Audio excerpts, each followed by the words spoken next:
Mungkin kita pernah atau bahkan mungkin sedang mengalami patah semangat, kecewa dan putus asa. Kita mungkin dalam keadaan sendiri, tidak punya kawan dan membutuhkan pertolongan Tuhan. Ketahuilah saudara, bahwa saudara tidak seorang diri. Ya. Beberapa orang besar dan hamba Tuhan besar pun pernah mengalami hal yang sama. Salah satunya adalah seorang nabi Tuhan, yaitu namanya Nabi Elia.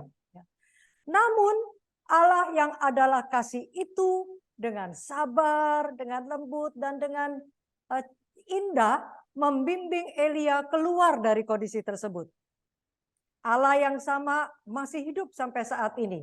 Dan Dia pun ingin membawa setiap kita keluar dari pikiran dan perasaan yang menekan kita.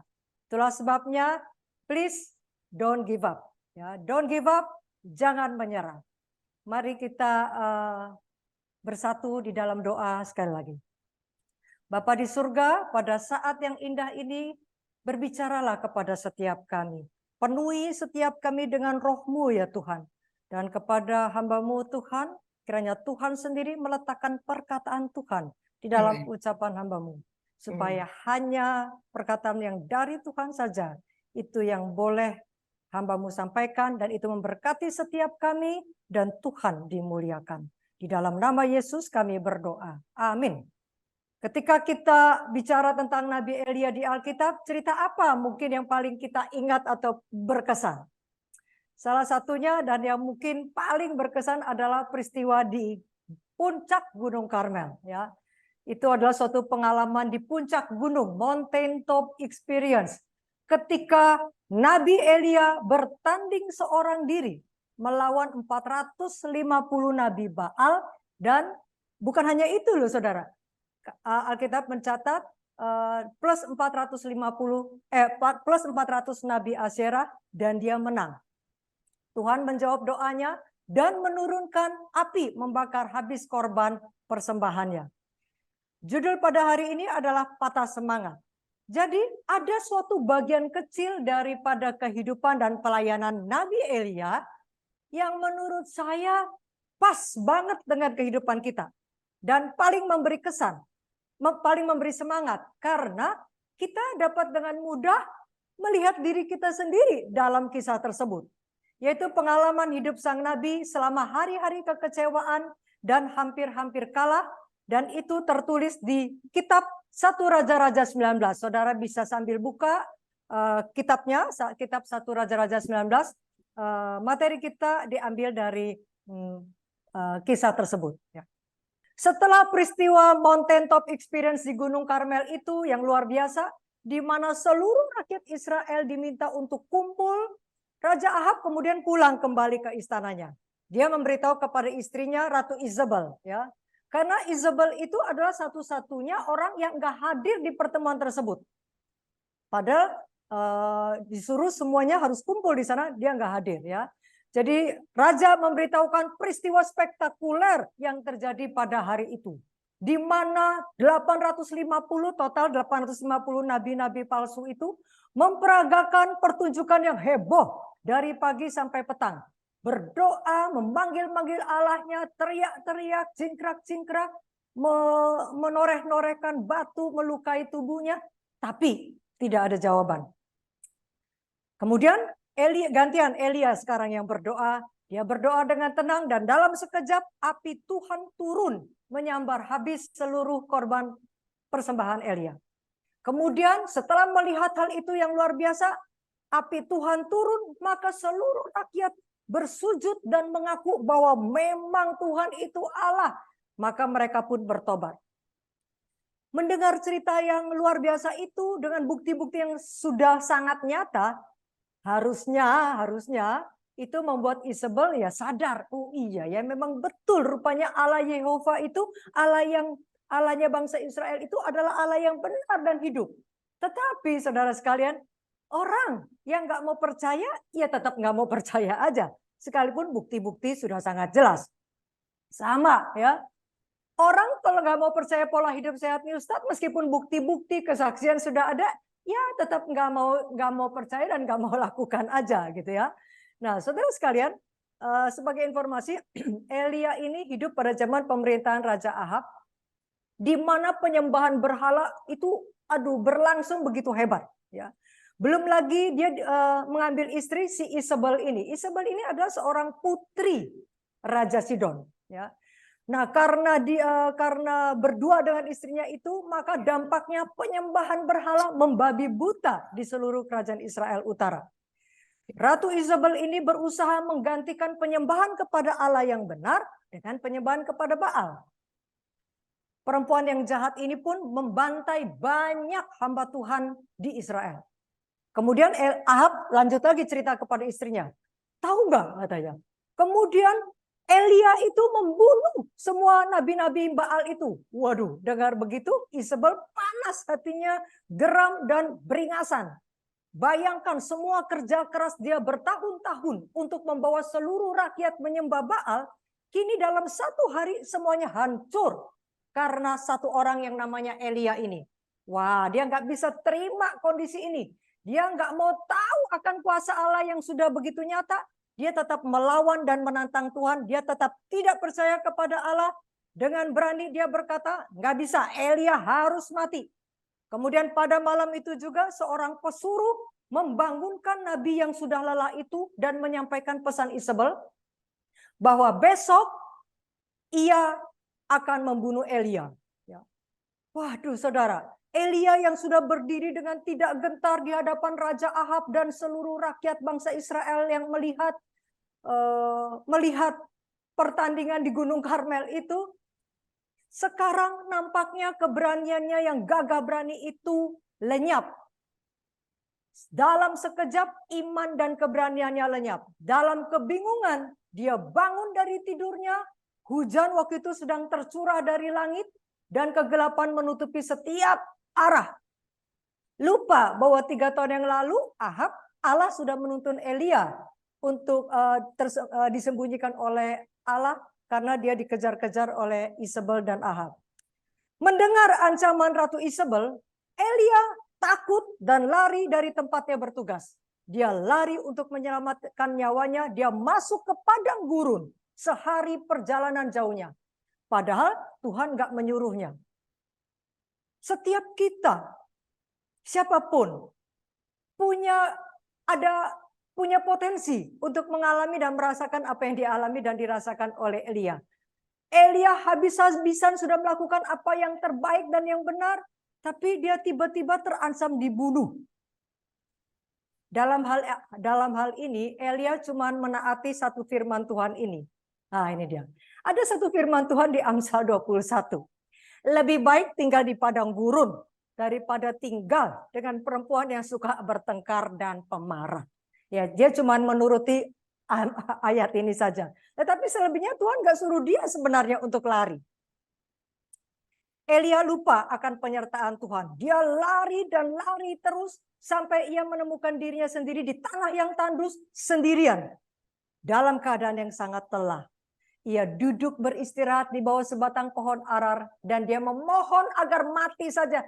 Tuhan cukup, it is enough, Tuhan enough. Ambil nyawaku sekarang, sebab aku ini nggak lebih baik daripada nenek moyangku. Mengapa Elia lari dan pengen mati? Karena saudara, kita lihat jawaban Elia, saudara bisa baca di ayat 10-nya. Aku bekerja segiat-giatnya bagi Tuhan Allah semesta alam, karena orang Israel meninggalkan perjanjianmu, meruntuhkan mesbahmu, membunuh nabi-nabimu. Hanya aku seorang diri yang masih hidup dan mereka ingin mencabut nyawaku. Saudara sekalian, dari jawaban Elia ini nampak bahwa Elia itu rupanya hanya fokus pada dirinya sendiri. Elia berharap setelah mujizat yang terjadi di Gunung Karmel itu, di puncak Gunung Karmel itu, dia berharap Ratu Isabel itu akhirnya nggak lagi bisa mempengaruhi pikiran suaminya, Raja Ahab. Dengan demikian terjadi pertobatan dan kebangunan rohani di kerajaan Israel Utara itu. Elia memang sudah kerja keras tanpa makan sedikit pun sepanjang hari di atas Gunung Karmel itu. Kemudian bahkan setelah peristiwa api Tuhan turun, kemudian dalam perjalanan pulang dari Gunung Karmel ke kota kerajaan, Ketika hujan turun dengan lebat, hujan turun pun setelah Elia berdoa ya, 3 tahun hujan tidak turun, dan setelah Elia berdoa, akhirnya kelaparan yang sudah melanda selama 3,5 tahun itu pun berakhir sudah karena hujan turun. Dalam keadaan yang gelap karena hujan mulai turun dengan lebat itu, Ahab yang menaiki kereta nggak bisa lihat jalan di depan. Kemudian Elia dikuatkan dengan kuasa Allah, dia berlari mendahului kereta kerajaan menuntun raja memasuki kota. Sehingga kekuatan jasmaninya memang sudah berkurang karena dia lelah. Saudara sekalian, mengapa kita pun mungkin kecewa dan putus asa, kita patah semangat? Kalau kita fokus pada diri kita sendiri, maka kita akan menjadi kecewa dan semangat. Kita fokus pada pencapaian kita fokus pada usaha kita berpikir kita sudah bekerja maksimal tapi nggak ada hasilnya. Saya sudah mengubah pola hidup saya sudah berusaha menjalani usaha tapi nggak ada hasilnya. Makin parah pula, bahkan mungkin ada saudara kita, keluarga kita yang telah menjalani usaha bahkan tidak kunjung sembuh, bahkan mungkin meninggal. Kita sudah bekerja maksimal, nggak ada hasilnya, semuanya nampak sia-sia, nggak ada apresiasi, bahkan kita pun tidak dianggap barangkali. Ketika kita fokus pada diri kita sendiri, maka kita akan mudah kecewa dan putus asa. Mungkin segala usaha dan niat baik kita diremehkan, diolok-olok, bahkan ditertawakan oleh orang lain, disalah arti, kita menjadi kecewa dan putus asa. Dan kita mungkin berasa kita sudah bekerja dan nggak ada satu orang pun yang membantu. Kita cuma bekerja seorang diri, yang lain kemana? Nggak ada satu pun yang dapat memahami. Saudara sekalian, Elia pun demikian. Dia berharap dia sudah kerja, nggak taunya kok malah hasilnya belum ada. Boro-boro mereka bertobat, sekarang dia terancam dibunuh pula. Ya. Saudara sekalian, adalah benar untuk kita berharap kepada Tuhan. Tidak salah. Tetapi jangan sampai pengharapan kita itu menjadi sumber kebahagiaan dan keyakinan kita, kepercayaan kita. Kita harus belajar untuk menyerahkan pengharapan kita itu ke dalam kedaulatan Allah. Kita harus belajar percaya bahwa Tuhan menjawab doa dan pengharapan kita itu ya menurut waktu dan cara Tuhan sendiri. Kita tidak boleh memaksakan kehendak kita. Pokoknya saya mesti sembuh Tuhan. Pokoknya saya mesti dapat pekerjaan Tuhan. Pokoknya setelah saya ikut Tuhan saya mesti diberkati Tuhan. Kita nggak boleh memaksakan kehendak kita. Kita harus ingat Tuhan itu Tuhan. Dia berdaulat.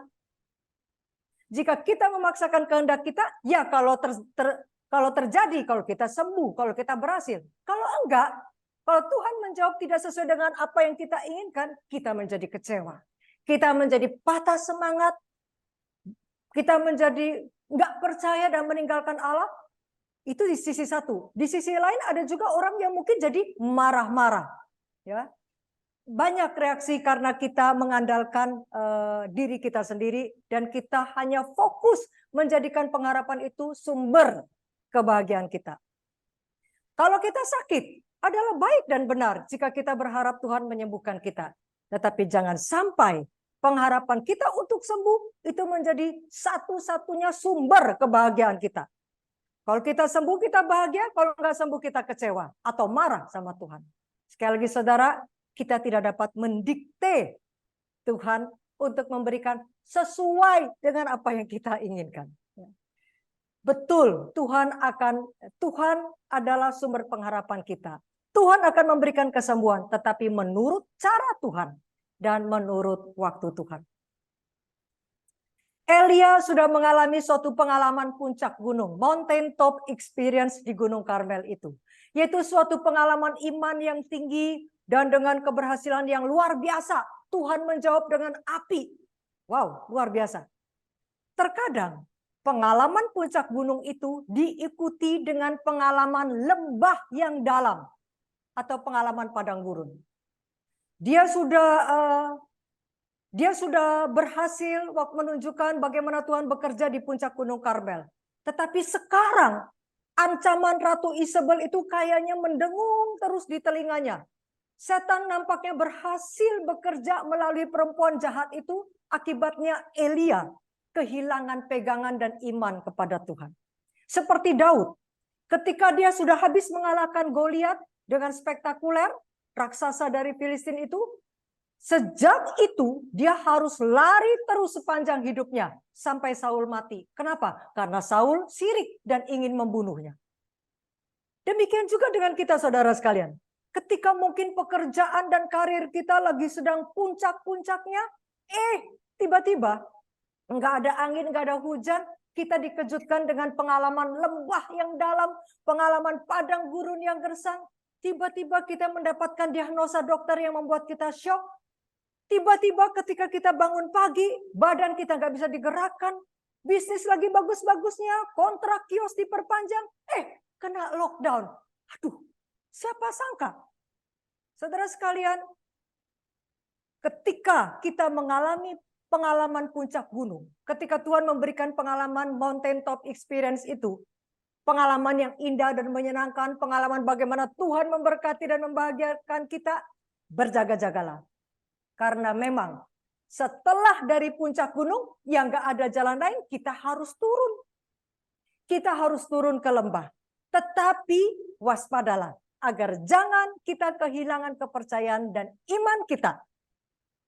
Agar jangan kita menjadi patah semangat dan kalah ketika kita ada di lembah atau di padang gurun. Justru Tuhan memberikan pengalaman di puncak gunung itu untuk menopang kita ketika kita ada di lembah yang dalam atau ada di padang gurun yang gersang. Tuhan yang ada di puncak gunung, ingatlah saudara, Tuhan yang ada di puncak gunung itu adalah juga Tuhan ketika kita ada di lembah. Ada seorang penulis wanita yang luar biasa dan bukunya banyak dibaca orang, menulis begini. Apabila seseorang dikelilingi dengan segala macam kesusahan, dibingungkan oleh suasana, atau ditindih oleh kemiskinan atau duka cita, setan selalu ada dekat untuk menggoda dan menyusahkan. Ia menyerang segi-segi tabiat kita yang lemah. Ia berusaha hendak menggoncangkan keyakinan kita pada Allah untuk kita berpikir bahwa Allah membiarkan keadaan semacam itu terjadi. Hati-hati saudara, ketika kita dikelilingi oleh segala macam kesulitan, setan tuh dekat dengan kita. Dia selalu berusaha menggoda kita supaya keyakinan kita pada Allah itu tergoncang. Kita tergoda untuk tidak percaya pada Allah dan meragukan kasih Tuhan. Sering penggoda itu datang menunjukkan di hadapan kita segala kelemahan dan cacat kita. Dia menuduh kita, tuh kan memang lu orangnya begitu. Lu orangnya memang gak konsisten. Lu orangnya memang gak sabaran. Lu orangnya memang malas. Semua kejahatan kita kayaknya ditunjukkan oleh setan kepada kita. Setan berharap untuk menawarkan hati kita. Supaya hati kita tawar dan menghancurkan pegangan kita kepada Allah. Di dalam pengalaman semua orang, ada masanya kita mungkin mengalami kekecewaan yang menusuk hati kita. Dan kita mengalami tawar hati yang dalam. Bahkan saking dalamnya, saking pahitnya, kita bahkan mengharap udah deh mati aja deh. Dalam keadaan demikian, banyak orang kehilangan iman kepada Tuhan sehingga kita menjadi bimbang, nggak percaya, dan ujung-ujungnya kita lari dari Tuhan. Jika kita terombang-ambing, kita resah terhadap keadaan dan kondisi kita, atau mungkin kita menderita karena kemiskinan, sakit penyakit, atau tekanan hidup, setan berusaha menggoncangkan keyakinan kita. Dia berharap kita menjadi putus asa. Tahukah saudara, orang yang patah semangat dan kecewa, itu pikiran dan perasaannya kacau. Nggak jelas dan bingung sendiri. Kalau orang Jawa bilangnya tuh bulet. Nggak tahu juntrungannya.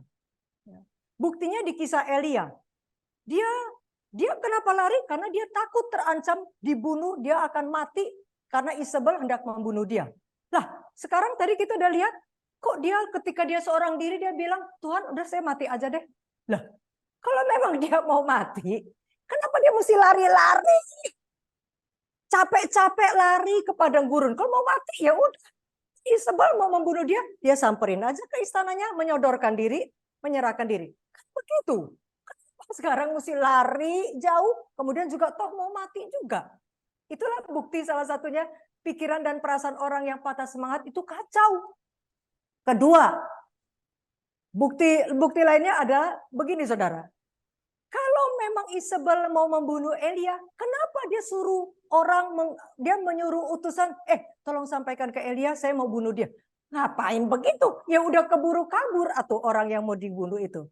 Ya, mendingan aja dia langsung aja datang langsung bunuh. Kan begitu ya kan? Jadi ini sebenarnya cuma gertak-gertak doang gitu loh ya. Jadi saudara sekalian memang itulah ketika kita patah semangat, kecewa, putus asa, gelap, pikiran dan perasaan kita memang jadi kacau. Nah, saudara sekalian, pada saat Elia pun berada dalam kondisi demikian, pertanyaannya apakah Tuhan meninggalkan dia? Enggak, saudara. Ya, Allah memahami keadaan Nabi Elia. Demikian juga dengan kita. Ya. Sebab Allah selalu peduli terhadap anak-anak. Bukan hanya saat kita setia melayani Allah, Allah peduli. Tetapi juga saat kita putus asa dan patah semangat. Elia lari, tapi Tuhan terus mengejarnya. Tuhan tidak meninggalkan dia. Patah semangat dapat menggoncangkan iman yang gagah berani seperti Elia. Iman yang gagah berani di puncak gunung, begitu dia patah semangat, hilang imannya. Tetapi Allah itu sangat mengerti dan tetap menaruh belas kasihan kepadanya. Bagi Tuhan, kesalahan kita bukan berarti kegagalan atau akhir dari segalanya. Luar biasa kasih Tuhan dan kesabaran Tuhan ya saudara. Kesalahan kita, kejatuhan kita, itu bukan berarti kita gagal dan udah berakhir, udah end, enggak. Ya, inilah bukti kasih dan kesabaran Tuhan bagi setiap kita anak-anaknya.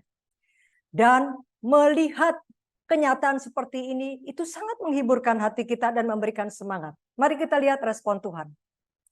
Dengan sabar, dengan lembut dan indah, Tuhan yang adalah kasih menolong Elia. Tuhan tahu Elia memerlukan nasihat Tuhan. Tetapi pertama-tama dia butuh kekuatan fisik karena dia sudah sangat lemah. Dia sudah sangat capek. Dia sedang dalam kondisi yang gak siap untuk mendengarkan firman Tuhan. Maka respon Tuhan yang pertama adalah malaikat Tuhan datang. Dalam keadaan yang sangat lelah, Elia tertidur. Kemudian seorang malaikat datang membangunkannya. Kehadiran malaikat menunjukkan bahwa Tuhan memelihara hambanya yang sedang jauh dari Tuhan. Di tengah padang gurun, di tengah tidak adanya upaya dari Elia untuk hidup, dia mau mati, Tuhan sediakan makanan. Pada sebelah kepalanya ada roti bakar dan sebuah kendi berisi air. Tuhan tahu Elia lapar dan letih. Sebagai manusia, kita diciptakan Tuhan untuk berfungsi dengan baik secara fisik, mental, dan rohani. Seluruh aspek fisik, mental, rohani itu saling terkait. Jika fisik kita lemah atau sakit, maka kita pun tidak dalam kondisi yang prima untuk mendengarkan firman Tuhan. Itulah sebabnya pola hidup sehat New Start itu bersifat holistik. Fisik, mental, dan rohani. Kita tidak dapat mengabaikan keadaan fisik kita. Yang penting saya berdoa aja, saya hal-hal rohani. Nggak bisa begitu. Kita perlu makan, kita perlu minum, kita perlu istirahat. Dan memang jika kita lapar atau lelah, kita mungkin akan mudah terbawa dalam kekecewaan, mudah kesal, mudah marah. Kita menjadi moody. Saudara pernah dengar istilah ini? Jika ada orang yang mukanya udah nggak enak, udah emosian, udah nggak terkendali, kita mungkin akan bilang, mungkin dia lelah. Demikian juga dengan kita. Kalau kita lagi emosi, nggak sabaran, atau mood kita lagi nggak karuan, mungkin kita lelah atau lapar. Itulah sebabnya, makanlah, beristirahatlah, tidur. Oke, saudara sekalian, kita lihat berikutnya. Kehadiran dua kali loh malaikat Tuhan itu datang ya. Kehadiran malaikat Tuhan yang kedua kalinya ini menunjukkan bahwa yang hadir itu bukan malaikat biasa loh. Dalam perjanjian lama, malaikat Tuhan itu sering menunjuk kepada, sesungguhnya itu menunjuk kepada Yesus itu sendiri. Dalam Yesus sendirilah yang datang melayani Nabi Elia yang sedang patah semangat. Yang sedang amsyong untuk menunjukkan kepada Elia bahwa Allah tetap mengasihi dia. Dan bahwa Allah masih punya rencana untuk Elia. Hal itu mengingatkan kita juga. Ketika kita ada di lembah dosa, kita bahkan nggak cari Tuhan. Kita sedang terpuruk dan jauh dari Tuhan. Bapa mengirimkan anaknya sendiri untuk kita. Bahwa juru selamat itu tidak pernah meninggalkan kita. Tidak peduli berapa jauh kita sudah meninggalkan Tuhan. Tuhan sendiri akan datang mencari untuk memulihkan kita. Wow, luar biasa. Setelah itu, setelah dia makan, minum, tidur, kemudian dibangunkan lagi untuk makan, minum, kemudian Elia melanjutkan perjalanan 40 hari, 40 malam, sampailah dia ke Gunung Horeb. Luar biasa perjalanan pelarian dia, ya. Pelarian Elia ke Gunung Horeb, gak ada satu orang pun yang tahu, tetapi Tuhan tahu. Dan nabi yang lelah dan putus asa itu enggak dibiarkan sendiri bergumul dengan kuasa-kuasa kegelapan yang sedang, kuasa-kuasa setan yang sedang mempengaruhinya. Di pintu masuk gua di mana Elia bersembunyi di Gunung Horeb itu, kemudian firman Tuhan, ini yang kedua ya, tadi malaikat sekarang firman. Firman Tuhan datang kepada Elia dan berkata, apakah kerjamu di sini hai Elia? Dengan pertanyaan ini Tuhan mau ngomong begini loh. Siapa yang suruh kamu di sini? Siapa yang suruh kamu lari-lari terus sampai ke tempat gua ini? Siapa yang suruh kamu? Dan apa kerjamu? Kenapa kamu lari dari tugas? Pertanyaan Allah ini adalah pertanyaan sebenarnya untuk menyelidiki hati. Supaya Elia tuh menyelidiki hatinya. Supaya dia tuh sadar bahwa seharusnya dia nggak ada di tempat ini. Bahwa Allah gak suruh dia ke tempat ini. Kemudian lebih lanjut Tuhan berkata gini, keluar dan berdirilah di hadapanku. Berdirilah di atas gunung itu di hadapan Tuhan. Tuhan mau kita keluar dari gua persembunyian kita. Itulah dosa-dosa kita. Tuhan mau kita keluar dari kekecewaan kita. Tuhan mau kita keluar dari keputusasaan kita. Tuhan mau kita keluar dari kepahitan hati kita, dari kemarahan kita, dari ketersinggungan kita, sakit hati kita, atau dari kebiasaan-kebiasaan yang buruk kita. Tuhan mau kita keluar dan berdiri di hadapan Tuhan. Maka Tuhan akan memulihkan dan mengubahkan kita. Tuhan gak mau kita bersembunyi di dalam gua persembunyian kita. Saat ini Tuhan juga menghendaki agar kita keluar dari persembunyian dosa kita. Berdiri di hadapan Tuhan. Tuhan ingin mengubah kita dan memberikan kekuatan buat kita. Sementara Elia menunggu akan wujud Tuhan, maka Tuhan lalu. Kemudian dikatakan angin besar dan kuat itu, tiba-tiba ada angin besar dan kuat, membelah gunung-gunung, memecahkan bukit-bukit batu. Mungkin bunyinya juga dahsyat banget. Tetapi katanya tidak ada Tuhan dalam angin itu. Dan sesudah angin itu datang gempa. Nggak ada Tuhan dalam gempa itu juga. Sesudah gempa datang api. Nggak ada Tuhan juga dalam api itu. Dan sesudah api itu. Ini dia saudara. Datanglah bunyi angin sepoi-sepoi basah. Tuhan memilih bunyi angin sepoi-sepoi basah. Kalau bahasa Inggrisnya disebut a still small voice. Suara yang sangat kecil. Seperti kayak berbisik. Tuhan memilih bunyi angin sepoi-sepoi basah ini untuk menyatakan dirinya kepada hambanya. Untuk mengajarkan kepada Elia. Bahwa pekerjaan yang bukan pekerjaan yang diadakan secara besar-besaran, secara spektakuler. Itu yang paling berhasil. Ketika bunyi angin sepoi-sepoi basah ini saudara, setelah begitu Elia dengar, dia tahu ada Tuhan. Kemudian dia menyelubungi kepalanya di hadapan Tuhan. Sifat pemarahnya dipadamkan. Rohnya dilembutkan dan dilunakkan. Dia sadar, dia tahu sekarang. bahwa dia bersalah di hadapan Tuhan. Dan dia perlu pertolongan Tuhan. Kemudian Elia pergi keluar dari goa itu. Dan kemudian datang suara kepada Elia. Apa kerjamu di sini, Elia? Setelah itu, kemudian Tuhan memberikan petunjuk kepada Elia. Apa yang harus Elia lakukan?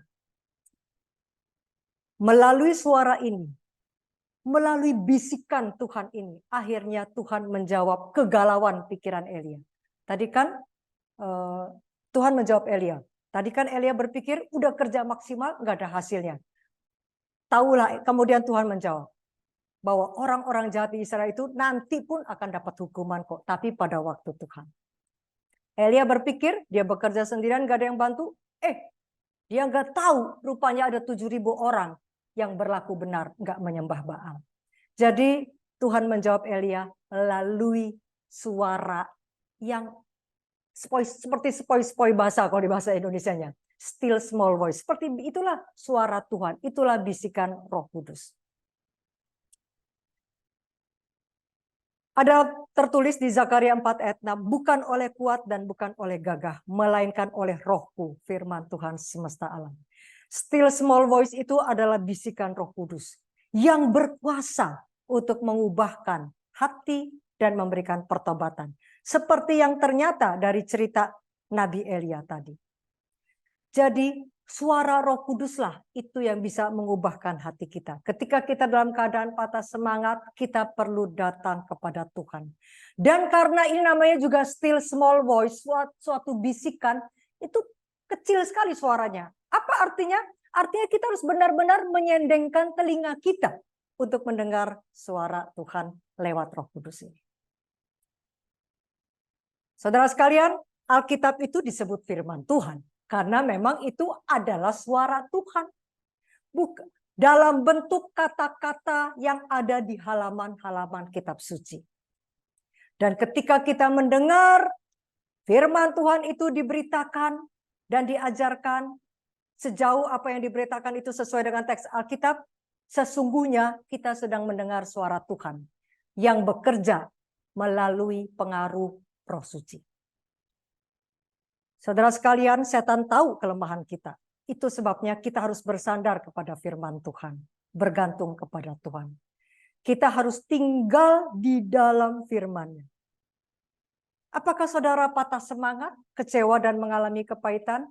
Ingat bahwa salah seorang nabi yang terhebat, Nabi Elia, pernah lari menyelamatkan nyawanya dari hadapan seorang perempuan yang ganas dan bengis.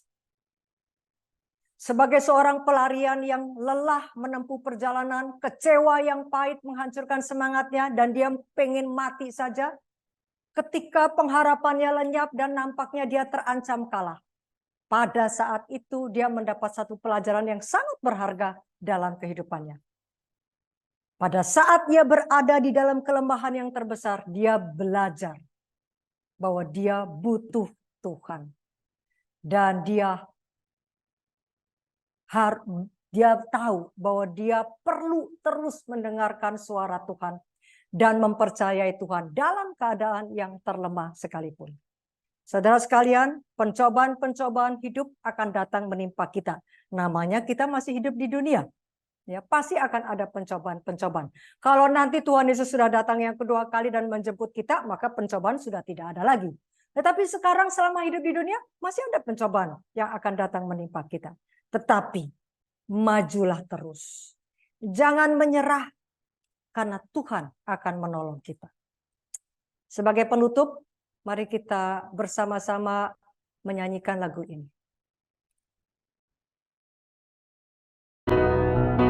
Kalau ku cari damai, hanya ku dapat dalam Yesus. Kalau ku cari ketenangan, hanya ku temui di dalam Yesus. Tak satu pun dapat menghiburku, tak seorang pun dapat menolongku. Hanya Yesus jawaban hidupku. Bersama Dia hati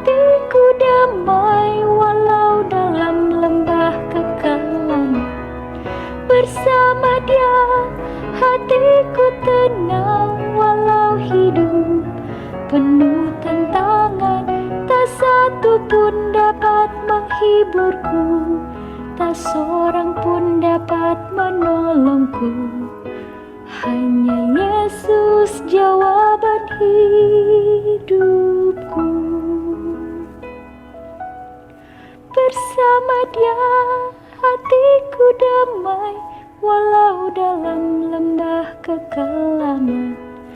Bersama Dia hatiku tenang, walau hidup penuh tantangan. Tak satu pun dapat menghiburku, tak seorang pun dapat menolongku. Hanya Yesus jawaban hidupku. Hanya Yesus jawaban hidupku. Hanya Yesus jawaban hidupku.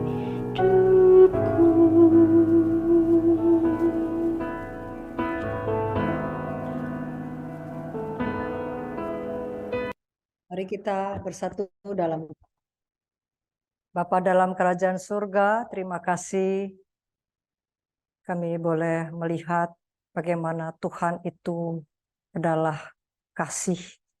Ketika kami mungkin patah semangat dan putus asa, kecewa, Engkau tidak membiarkan kami seorang diri. Engkau datang mencari kami untuk memulihkan kami.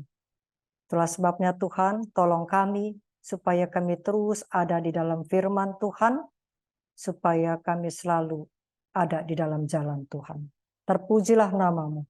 Di dalam nama Yesus kami berdoa dan mengucap syukur. Amin.